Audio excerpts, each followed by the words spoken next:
ഒരു mid week eviction നടക്കും. ഈ സീസണിൽ ഇതാദ്യമായി മിഡ് വീക്ക് എവിക്ഷൻ നടക്കാൻ പോകുന്നുവെന്ന് ബിഗ് ബോസ് മത്സരാർത്ഥികളോട് അനൗൺസ് ചെയ്തിരിക്കുകയാണ്.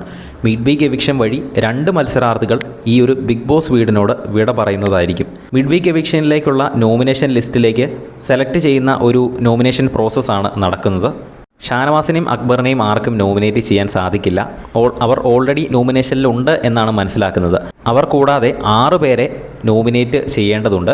ഈ ഒരു 6 പേരെ തീരുമാനിക്കുന്നതിന് മുൻപായിട്ട് മത്സരാർത്ഥികൾക്ക് സംസാരിക്കാൻ അവസരമുണ്ട്. എന്തുകൊണ്ട് ആ ഒരു 6 പേരിൽ പെടാതെ ആ ഒരു വീട്ടിൽ തുടരാൻ എന്ത് യോഗ്യതയാണോ ഉള്ളത് എന്ന് മത്സരാർത്ഥികൾ സംസാരിക്കേണ്ടതുണ്ട്. ഇങ്ങനെ സംസാരിച്ചതിന് ശേഷമാണ് 6 പേരെ മത്സരാർത്ഥികൾ എല്ലാവരും ചേർന്ന് നോമിനേറ്റ് ചെയ്യുന്നത്.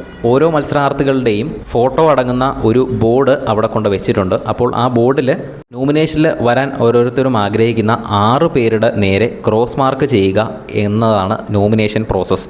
അങ്ങനെ 6 പേരെ സെലക്ട് ചെയ്യും.